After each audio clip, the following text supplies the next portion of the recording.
Senhor presidente, egrégio plenário, cidadãos e cidadãs presentes, o senhor secretário de Serviços Públicos, nosso amigo Alexandre Magno, e também o novo vereador Itamar de Jesus, que faz o elo aqui de relações institucionais, Prefeitura, Câmara Municipal. Senhor presidente, eu acho que precisamos, apesar das falas esclarecedoras dos pares que me antecederam, nossos pares, eu acho que alguns pontos a gente precisa reforçar, até do ponto de vista técnico, como solicitou o novo vereador Paulo Miranda. Não posso deixar de fazer uma breve consideração política, o seguinte: concordo com o vereador Digão que o nosso dever de fidelidade aqui, o meu, posso falar por mim, é, em primeiro lugar, com os meus princípios, depois com a população, finalmente com o governo que eu apoio. Quando o governo que eu apoio coincidir com os princípios e com os interesses da população, terá meu apoio integral. Quando eu entender que não, não terá. Bem, para que se possa bem compreender a situação, o que está em discussão aqui na realidade? Há um serviço público, serviço de iluminação pública, que até o momento o município, ou seja, a população, pagava pelo consumo de energia elétrica. Bem, a manutenção do sistema de iluminação pública era suportado pela concessionária porque, a partir da década de 40, foi proibido às prefeituras assumirem diretamente a distribuição de energia elétrica e sim ter que contratar uma concessionária. Bem, só que a concessionária não faz isso de graça, obviamente. A manutenção do serviço público é feita, senhor presidente, bancada por subsídios do governo federal. Ela tem isenção fiscal, tem vários benefícios fiscais, impostos que ela não paga, que lhe permite fazer a manutenção do município. Bem, por uma pressão das concessionárias, é preciso ser dito aqui, nós estamos discutindo aqui o interesse de concessionárias de energia elétrica, na realidade é isso. Por uma pressão das concessionárias, o governo federal, de todos os matizes, e o atual governo do PT, cedeu às concessionárias para que elas obtivessem maior lucro ainda do que já têm e transferiram de forma inconstitucional, por isso que é possível discutir na Justiça, através de uma resolução de uma agência reguladora que não tem capacidade legislativa, a não ser limites estreitos, delegado pelo Congresso Nacional. Uma agência reguladora obriga os municípios a assumirem os ativos, ou seja, além dos pontos de distribuição, todo o restante que compõe o sistema elétrico. Para dar um exemplo, os braços, as lâmpadas, os relés, os disjuntores e assim por diante. Mais do que isso, obriga o município a fazer manutenção da sua rede elétrica. Como é que um município, por exemplo, de Redenção da Serra, com 5 mil habitantes, vai conseguir constituir, no vereador Luizinho, uma concessionária, aliás, uma empresa municipal para fazer manutenção elétrica? Sequer tem um engenheiro civil de obras, como é que vai ter um corpo técnico para isso?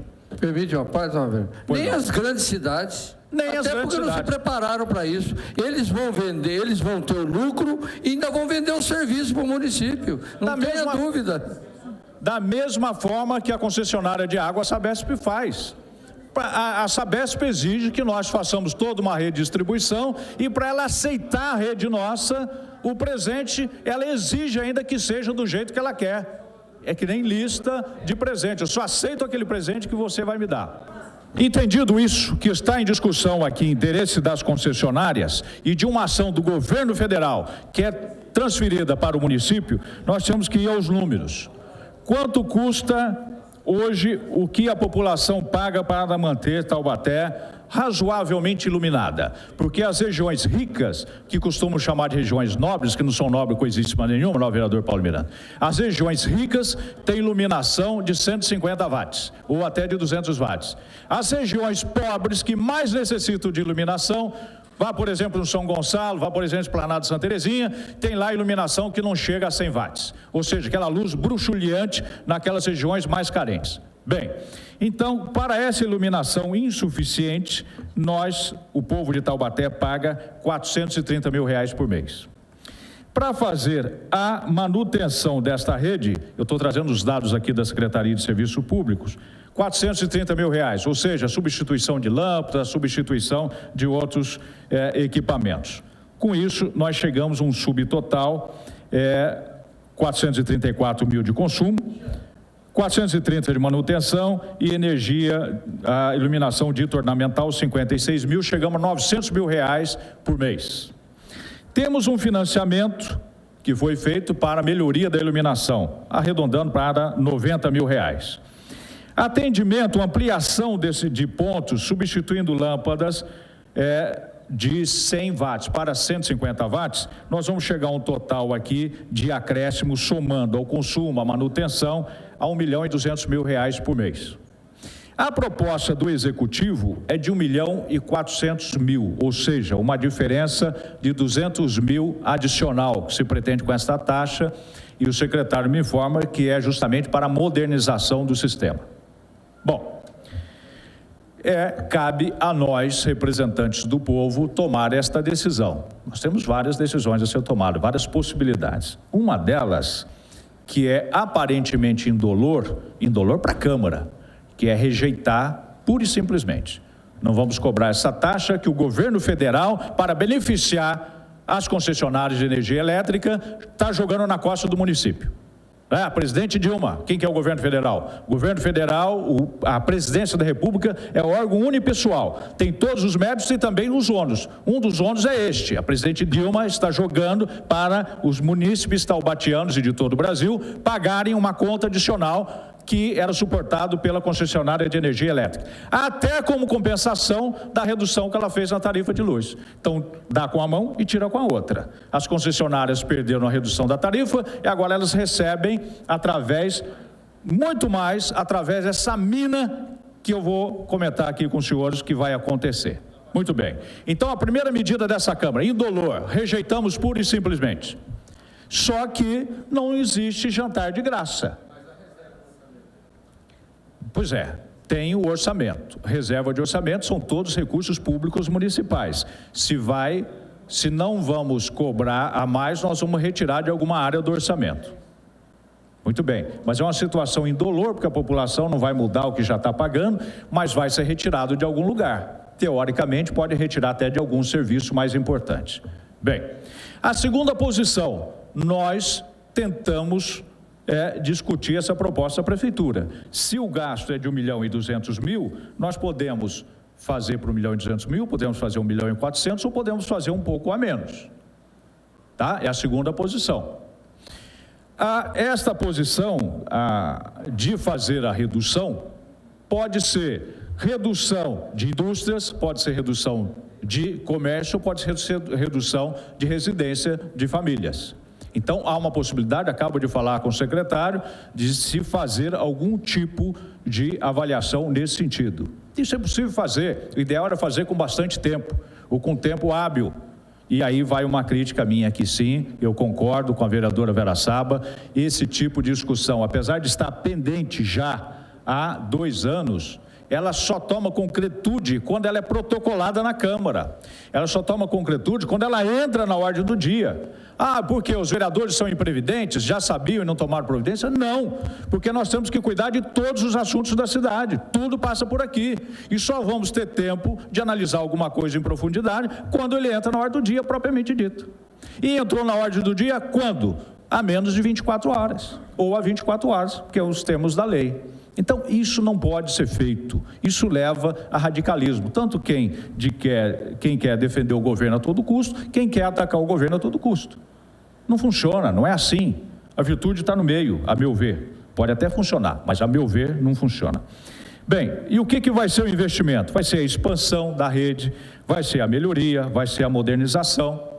E do outro lado, o serviço é o consumo propriamente dito e a administração do sistema. Como é que as empreiteiras vão ganhar e muito com isso? Aliás, as concessionárias. vão ganhar demais, porque hoje, com os benefícios fiscais que elas têm, elas ganham por manutenção de ponto de iluminação, dados técnicos, 39 mil pontos trazido pelo meu correligionário, vereador João Vidal, ela ganha em média R$2 por ponto de iluminação. Quando for contratado isso agora, o custo de mercado é de R$8 a R$12, ou seja, ela vai saltar, até 20, ela no mínimo ela vai saltar numa média de 8 a 12, R$10, ela vai saltar, no vereador Paulo Miranda, de R$2 para 10. Isso é um negócio da China. R$10,20. O negócio da China. Isso é uma felicidade para a concessionária, mas é uma infelicidade para a população que nós representamos aqui. Qual a alternativa? Se nós não aprovarmos, o recurso não vier do governo municipal, a ANEEL autorizou a empresa, uma vez que ela transfira os ativos, a rede para a prefeitura, autorizou a empresa simplesmente a cessar de fornecer a energia elétrica, como se isso fosse possível. Aí ela pode chantagear, criar dificuldade para vender facilidade. Ela paga um bairro aqui, não faz a manutenção no outro acolá, até chegar num ponto de ficar insuportável. Então nós precisamos, eu até solicitei ao presidente, e vem bem a calhar a proposta dele de fazermos aqui um recesso da sessão, para ouvirmos o senhor secretário, ver se é possível algum tipo de ajuste nessa proposta, a emenda do novo vereador João Vidal, baseada em dados técnicos, que nós possamos chegar a um meio termo que atenda tanto a necessidade da prefeitura, que vai ter esse dispêndio adicional, quanto a necessidade da população. Eu também, por um dever de honestidade intelectual, eu preciso dizer também que a proposta da prefeitura, ela não vai onerar a população de baixa renda, uma vez que a população de baixa renda fica isenta dessa contribuição de iluminação pública. Então não vai impactar o cidadão que precisa de maior proteção. Isso não, vai impactar a indústria e vai impactar o comércio e as residências de renda média para alta.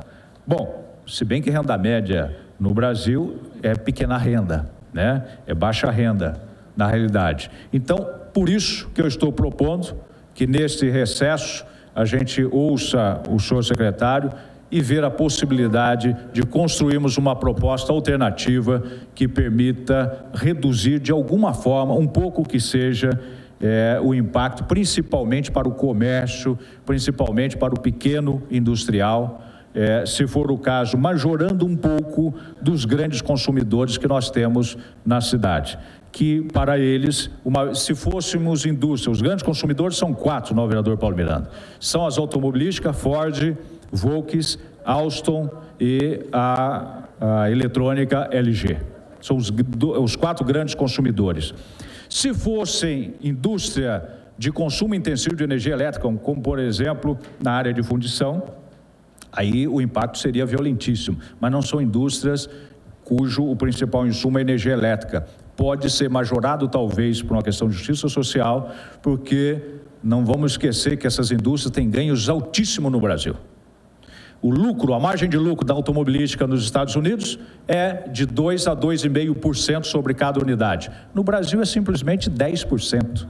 Então são indústrias que ganham muito e talvez tenham condições de suportar um pouquinho mais de pagamento em benefício da população como um todo. Senhor presidente, eu estou apresentando também uma emenda que obriga a concessionária, a partir do momento, de uma forma ou de outra vai ser assumido pela prefeitura, obriga a concessionária a informar a prefeitura, a apresentar à prefeitura um inventário detalhado de todo o ativo que vai ser transferido, porque hoje as prefeituras não sabem exatamente o que estão pagando, não sabem exatamente os equipamentos que estão instalados, não sabem a idade desses equipamentos, não sabem o estado de manutenção desses equipamentos. Então, estou apresentando uma emenda nesse sentido, que não se refere à tarifa.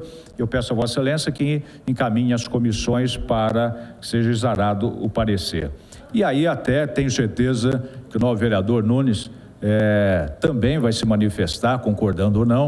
Ele, inclusive, até pediu desculpas para mim, mas como ele tinha, de certa forma, respondido a mim em público, e o pedido de desculpa foi em particular, por isso que eu estou reproduzindo aqui na tribuna, e eu creio que ele vai reproduzir esse pedido de desculpa, porque aqueles que apostarem numa inimizade entre nós vai perder, porque há um respeito mútuo entre eu e o vereador Nunes. Jamais terei qualquer tipo de contenda ou de inimizade com nenhum dos vereadores. Aqui é o debate, às vezes o debate é calorado, e às vezes no momento que você está na tribuna aí, às vezes, mas nunca vocês vão ver este vereador ter qualquer tipo de atrito com nenhum dos vereadores aqui nesta casa. Então, se Vossa Excelência se sentiu um pouco assim, atacado naquele momento, e eu não vi nenhum momento de atacação, mas talvez a maneira que eu falei foi uma maneira talvez não elegante que deveria ter falado, eu peço desculpa com o maior carinho publicamente, por aqueles que estão nos assistindo através da TV Câmara nesse instante. Qual o problema? Não tem problema nenhum. Então, desculpa da maneira que eu falei, e eu tenho um carinho muito especial por Vossa Excelência. O senhor sabe que é recíproco, e só reforça essa atitude de Vossa Excelência, a sua galhardia. Muito obrigado, senhor presidente.